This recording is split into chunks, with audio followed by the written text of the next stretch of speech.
एक एक बार जरा ये वीडियो देखो। विश्व प्रसिद्ध जाहिर ध्रुव राठी ने कहा था कि आप पटाखे मत फोड़िए, इससे प्रदूषण फैलता है।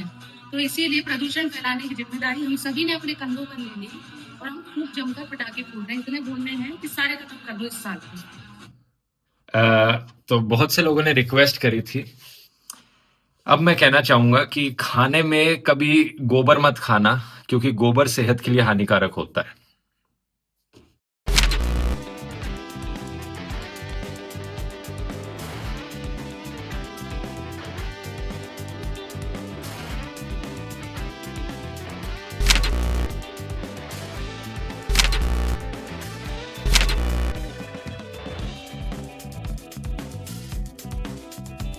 जय हिंद साथियों, आशा है सभी बढ़िया होंगे। आज के इस लेक्चर में हम डिस्कस करने वाले हैं एक ऐसे टॉपिक पर जिस पर हर साल हजारों लोग सैकड़ों एक्टिविस्ट डिस्कस करते हैं और हर साल ये टॉपिक हो जाता है कंट्रोवर्शियल। और इस टॉपिक पर अगर कोई भी डिस्कस करे तो झट से उसको टैग मिल जाता है एंटी हिंदू। अब हम बताएंगे रियलिटी कि पटाखों को फोड़ने से रोकने वाले एंटी हिंदू या फिर पटाखे फोड़कर अपना धर्म बड़ा साबित करने वाले एंटी हिंदू हैं।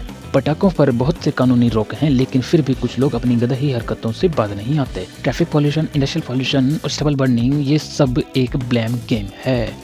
असली समस्या तो कुछ और ही है। ये लेक्चर केवल पॉल्यूशन एंड एनवायरनमेंट पर नहीं, बल्कि पूरे सच और उस झूठे मिथ पर है जो दिवाली को पटाखों से यानी फायर क्रैकर से जोड़कर दिखाते हैं। क्या लगता है पटाखों का इस्तेमाल सही में हिंदू ट्रेडिशन है? थोड़ा बात कर लेते हैं कि फायर क्रैकर्स का इतिहास कहाँ से स्टार्ट हुआ। अगर हम बात करें पटाखों के इतिहास की, तमिलनाडु का छोटा सा गांव शिवाकाशी, अय्या नदर और संगंगा नदर 1923 में जर्मनी से मशीन्स मंगाकर यहाँ पर फायर क्रैकर्स का छोटा सा व्यवसाय शुरू करते हैं, बिजनेस स्टार्ट करते हैं। आज के समय में हिंदुस्तान में इस्तेमाल होने वाले 90% पटाखे इन्हीं की फैक्ट्री में प्रोडक्शन किए जाते हैं। इन्होंने अपनी सबसे पहली फैक्ट्री लगाई थी कोलकाता में साल 1800 में और आज शिवकाशी से 80 बिलियन 8,000 करोड़ का टर्नओवर निकलता है। 8,000 करोड़ समझते हैं पटाखों से।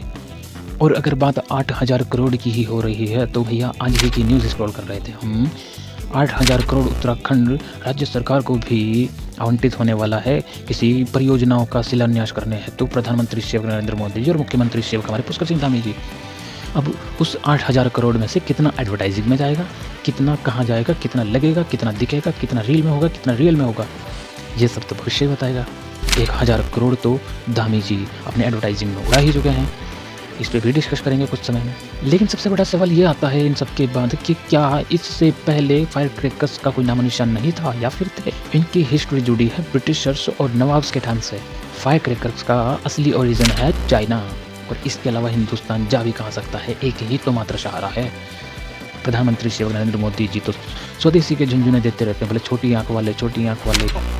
आप विदेशी माल नहीं बेचोगे, लेकिन दुर्भाग्य देखिए गणेश जी भी विदेश से आ जाते हैं। छोटी आंख वाले गणेश जी, गणेश जी की आंख भी नहीं खुल रही है। ऐसे ऐसे बयान देखे और खुद इस्तेमाल करते हैं विदेशी प्रोडक्ट्स, और यहाँ पे स्वदेशी का व्यंजन। वाह जी वाह, बच्चों बजाओ ताली। जब 200 BC में बम्बू यानी कि बांस आग में डालने पर जब वो ब्लास्ट हुआ तो इस घटना पर रिसर्च करने के बाद करीब 800 AD तक गन पाउडर का इन्वेंशन किया गया और इसी को फिर मुगल्स ने हिंदुस्तान में प्रोपेगेट किया। बस यहीं तक है असली बात। अब समझ में आ गया कौन लाया ये बम पटाखे, कौन लाया बारूद?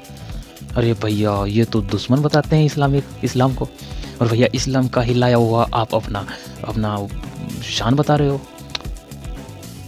अधूरा ज्ञान भैया, अधूरा ज्ञान। थोड़ी रिसर्च करो, यही असली बात है यहीं तक। इसके अलावा किसी भी रिलीजियस स्क्रिप्चर्स में, हिस्टोरिकल फैक्ट कहीं पर भी पटाखों का जिक्र किसी वेद पुराण में नहीं है। और खासकर Hindu religious ancient sacred text में कहीं भी पटाखे, फुलझड़ी बम, अनार, हनुमान बम, मुर्गा छाप, कुछ भी कोई जिक्र नहीं है। कोई रॉकेट का जिक्र नहीं है। चाहे वाल्मीकि रामायण जी देख लो या फिर स्कंद पुराण देख लो, अर्थशास्त्र देख लो, कहीं पर भी कोई जिक्र नहीं है। मेंशन है केवल क्ले लैंप्स माने दिया बाती, और एक मेंशन आता है अग्नि चूर्ण, वैदि चूर्ण। ये एक्सप्लोसिव ब्लास्ट, एक्सप्लोसिव साल्ट का मेंशन मिलता है केवल। इसके अलावा कोई जिक्र नहीं है पटाखों का। बाकी सब है अधूरा ज्ञान और बाजार की दुकानदारी। और बात करें अगर दिवाली में इस्तेमाल होने वाले पटाखों के कारण जो पॉल्यूटेड होती है हवा, जो जहरीली हवाएं बनती हैं, और दिवाली के बाद हवा में एयर क्वालिटी इंडेक्स, अगर हम AQI की बात करें, AQI करीब 3 गुना बढ़ जाता है और PM 2.5 पार्टिकुलेट मैटर की वैल्यू करीब 10 गुना तक बढ़ जाती है। अगर ये PM 2.5 पार्टिकुलेट मैटर और एयर क्वालिटी इंडेक्स अच्छा नहीं रहेगा WHO के स्टैंडर्ड के अनुसार, तो आप जो सांस ले रहे हैं उससे आपकी उम्र कुछ साल कम हो रही है, आपको नहीं पता चलेगा। पता चलेगा तब अगर आपको कोई ब्रीथिंग डिजीज़ हो गई तो, अदरवाइज नहीं, ऐसा नहीं पता चलेगा।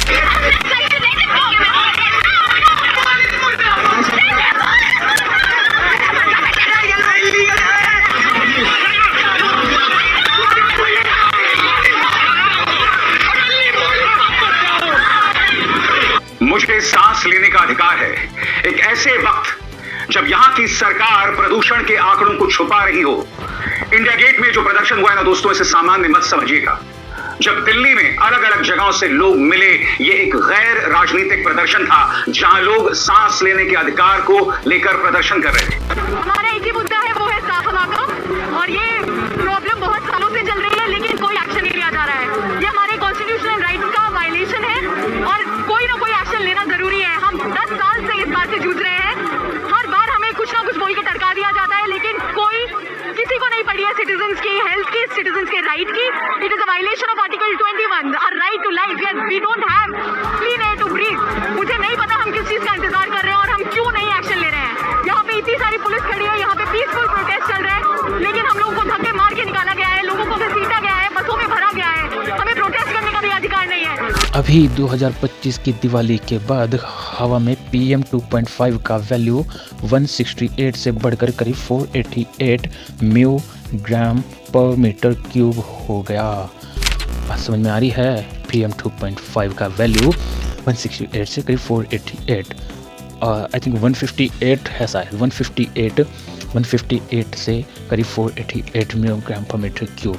और ये वैल्यूज़ WHO की स्टैंडर्ड लिमिट से बहुत ज़्यादा हैं। और अगर ये PM 2.5 पार्टिकुलेट मैटर, ये सब एयर क्वालिटी इंडेक्स, ये सब पल्ले नहीं पड़ रहा है, ये क्या होता है, इसका अगर बेसिक डिटेल्स सही है तो भैया इन्वायरमेंट का पहला या सेकंड कोई लेक्चर वहाँ पे डिस्कस होगा, उसको ज़रा जाके देख लेना। ये सब बेसिक से क्लियर किया है, कैसे फ़ोन में चेक कर सकते हैं। आपके पास में जो फ़ोन है अभी, उसमें आप अपना एयर क्वालिटी इंडेक्स और हवा की स्वच्छता की जाँच कर सकते हैं घर बैठे बैठे। और हाँ, एक और चीज़, गवर्नमेंट के स्टैंडर्ड्स में मत जाना। WHO के स्टैंडर्ड्स कुछ और हैं और हमारी गवर्नमेंट के स्टैंडर्ड्स कुछ और हैं। जिसको WHO सेफ से बाहर बताता है, जिसको वो हानिकारक में रखता है, जब हमारी सरकारें उसको बोलती हैं कोई दिक्कत नहीं, सब चंगा जी। एक एडिशनल रिक्वेस्ट, अगर आप कम समय में इफेक्टिव और डीप नॉलेज पाना चाहते हैं तो हमारे FB और इंस्टा हैंडल्स को ज़रूर से विजिट करें, जहां आपको रोज़ाना कुछ न कुछ एजुकेशनल कंटेंट देखने को मिलेगा, और वो भी शॉर्ट्स के रूप में। अब हम अपने टॉपिक पर अगर वापस आए, रेखा गुप्ता जी, दिल्ली की मुख्यमंत्री सेविका का झुंझुना ग्रीन क्रैकर्स। इन ग्रीन क्रैकर्स के इस्तेमाल से जो पॉल्यूशन होने का रेट है वो नॉर्मल पटाखों के इस्तेमाल से होने वाले पॉल्यूशन से करीब 20, 25 या 30% कम है, लेकिन एक्सटेंसिव यूज से प्रॉब्लम्स हो जाती हैं। इसको आप ऐसे समझो, कैसे समझोगे, अगर कोई दो दुकानदार हैं, उनको 30 के रेट से क्या मिली, चीनी मिली, उन्होंने होलसेल में परचेज करी। अब ये भाई साहब थोड़े से तेज बन रहे हैं, इन्होंने 10 रुपये बढ़ा के 40 kg पर केजी में दी, और इनकी बिकी करीब 5 kg बिकी पूरे दिन में, 1 डे, ये करीब 200 की हुई। ओके, 200 की होगी ना, हाँ ठीक है। और ये थोड़े से ईमानदार हैं, इन्होंने करीब 35 पर केजी की दी, इनकी बिक गई 10 kg, क्योंकि इनकी सस्ती थी भैया, इनके कस्टमर भी यहाँ पे आने लगे इनके, तो इन्होंने बेची करीब 350 की। इनको कितने का प्रॉफिट हुआ? 30 रुपये के हिसाब से 5 किलो होनी थी 150 की, तो इनको 50 रुपये का प्रॉफिट हुआ, ठीक। और इनकी 10 किलो होनी थी 300 की, और इनको 50 रुपीज़ का प्रॉफिट हुआ। तो ये दिखाना चाह रहे हैं कि 5 रुपये कम हुए रेट। तो ये ग्रीन क्रैकर्स है, ये ओरिजिनल क्रैकर्स हैं, तो भैया इक्वल ही तो हो रहा है, नहीं पल्ले पड़ा। पहले मैथमेटिक्स हमारी थोड़ी सी ठीक है, आपकी नहीं है तो समझना। और यूज़ भी ज़्यादा हुआ। ये ग्रीन है, ये और नॉर्मल वाले हैं, तो नॉर्मल क्रैकर्स जो फायर क्रैकर्स पॉल्यूशन कर रहे हैं वो ये है, और जो ग्रीन क्रैकर्स करेंगे वो ये है। तो रेट तो इक्वल ही हो रहा है, 50-50। उसको भी 50 का प्रॉफिट हो रहा था, वहाँ भी 50 का प्रॉफिट हो रहा है। अगर ये नहीं समझ में आ रहा है तो अब ये पूरा बोर्ड है, ये हमने यहाँ पे पॉइंट बना दिया, ये वाला, ये छोटा सा, ये पॉइंट नहीं दिख रहा है। अगर मैं इसी तरह के पॉइंट ऐसे करके अगर मैं ऐसे पूरे बोर्ड में बना दूं तो ये जो यहाँ पे लिखा हुआ है ये कुछ नहीं दिखेगा। ठीक है, ये होता है एक्सटेंसिव यूजेस। पहले एक पॉइंट नहीं दिखेगा, जब ऐसे एक पॉइंट करके पूरा बोर्ड पे अगर मैं पॉइंट बना दूं तो भैया बोर्ड नहीं दिखेगा, लिखा हुआ नहीं दिखेगा, केवल पॉइंट ही दिखेंगे। समझ आई? ये है ग्रीन क्रैकर्स। ये बातें हमारी मुख्यमंत्री सेविका रेखा गुप्ता जी को प्लस बीजेपी को समझनी चाहिए। और एक और बात, ग्रीन क्रैकर्स भी PM particulate matter 1 particles release करते हैं जो लंग्स के लिए हानिकारक होते हैं। ऐसा नहीं है ग्रीन क्रैकर्स मतलब ग्रीन झंडी, नहीं। और ट्रेडिशनल क्रैकर्स में भी सल्फर डाइऑक्साइड और nitrogen oxide, barium and strontium, lead और carbon monoxide, carbon dioxide and carbon monoxide जैसे जानलेवा पार्टिकल्स होते हैं ट्रेडिशनल क्रैकर्स में। ग्रीन क्रैकर्स की तो बात छोड़ो, और ग्रीन क्रैकर्स में पार्टिकुलेट मैटर 1 होता है। अब बताओ कहाँ जाओगे? ये सब जानलेवा केमिकल्स, हानिकारक केमिकल्स हवा में मिल जाते हैं और हम, आप और सभी लोग उस हवा में सांस लेते हैं, और उस जहरीली सांस से हो जाती है शरीर की ABCD, और तो क्या ही बोलूं। और इस पोल्यूशन से मुस्लिम तो छोड़ो, हिंदू पटाखे का पा भी नहीं जानते, जो पटाखों को कभी छूते भी नहीं, उन हिंदुओं को भी जीना हराम। अब बताओ कौन एंटी हिंदू? पटाखे फोड़ने से रोकने वाले मेरे जैसे एक्टिविस्ट, या फिर पटाखे फोड़ने वाले गधई मानसिकता के व्यक्ति? कौन एंटी हिंदू हुआ? अब गधों को कौन समझाए कि सांस तो वो भी ले रहे हैं जिन्हें पटाखों का पा भी नहीं पता। जो अभी पैदा हो रहे हैं वो भी तो सांस ले रहे हैं। जो जंगल में इतने जीव हैं, जो इतने प्राणी हैं जो बोल नहीं सकते, जो हमसे बात नहीं कर सकते, वो भी तो सांस ले रहे हैं। आपकी क्या कहें, आपका हगावा उनके सर पे क्यों डाल रहे हो?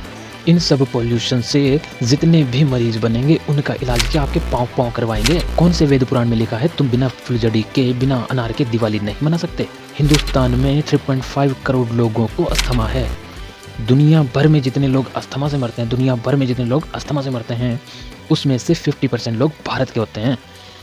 और कितनी कंट्रीज़ हैं दुनिया में, देखो भारत कहाँ है, भारत और अदर कंट्रीज़ हैं, तो भारत में ही 50% कैसे हो रहा है? क्योंकि यहाँ गधों की संख्या ज़्यादा है। उन गधों की वजह से अस्थमा के पेशेंट्स बढ़ रहे हैं, पोल्यूशन हो रहा है, ये केमिकल छूट रहे हैं।